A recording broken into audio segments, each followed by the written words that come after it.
Okay. Okay. Ready, go.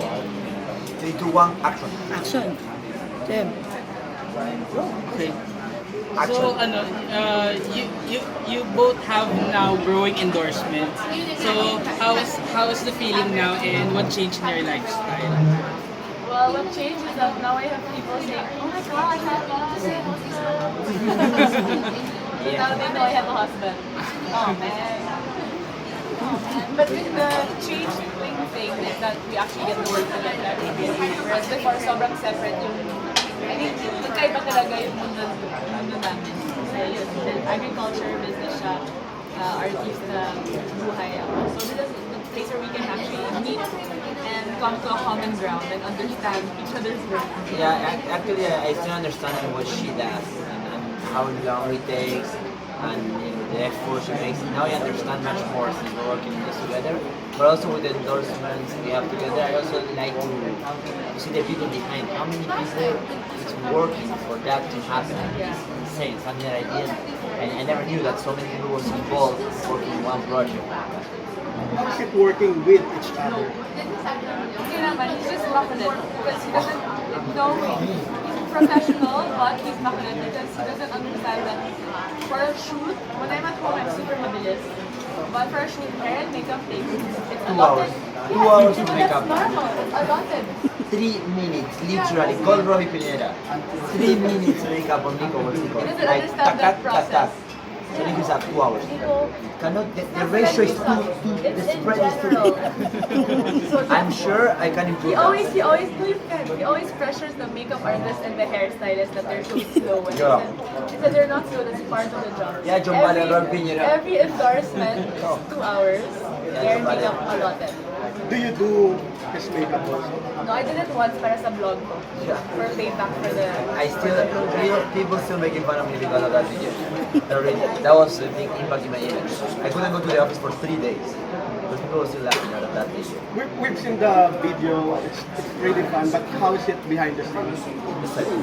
There's nothing walang, different. Yeah, walang edit masyado. It's just me and him in the house, and then I have a guy that has the camera. So he's a young guy with a DSLR. So it's very raw. I got really pissed that day. And there's no script. And I just thought I'm gonna do your makeup. Yun na. So how many chicken have you fried during the shoot? During the shoot, Me, I counted 23. 23 ako. 23 bites. Yeah. Bites. I can't remember, but ako, kasi babuyan portion ng peg ko. So I had the entire chicken, and then I had just the leg, and then I had the wing, and then I had both. I just do legs. I focus on legs. And wings. When it comes to women, or when it comes to chicken? Life. What do you like most about garlic butter? Well, me, I love that you get the juiciness, and it's roasted, but you still feel that texture. It's not just from the roast, but from the butter itself. And I'm a garlic fan. I mean, every time I do a recipe at home and it says 3 cloves of garlic, I literally put usually 1 entire garlic. So yeah, it's all my Crispiness is favorite. the best. And the taste. I mean, Yeah, the it's flavor really is inside. That's one crispy and it's moist. It's everything in one bite. Yeah, but here's one thing. You say like 5. It's like 10 most. I like everything. Who can eat the whole chicken? Nico. Easy. When I cook at Challenge home, accepted. dapat Bring one. for 3 or 4 na tao. Kahit dalawa lang. I can eat a lot.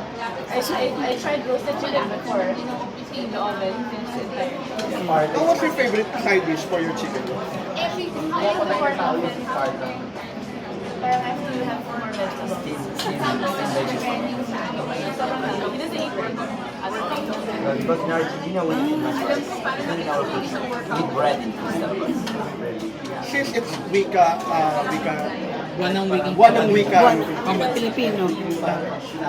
can you teach him to promote The next chicken? language or Yeah. Yung normal na hindi ko kaya yung super malalim. Can you promote Kenny Rogers in Tagalog? me? Wow, well, I was already working. I call Guro Vilmar. I have the Guro. Tikman niyo. Ang sobrang sarap na manok. galing kay Kenny Rogers. No, now you have to edit. Just edit the part she's telling me. Yung madyo masarap. Ang gusto ko, manok. Kenny Rogers galing. Charot. No, not charot. Sorry. Guys, two questions.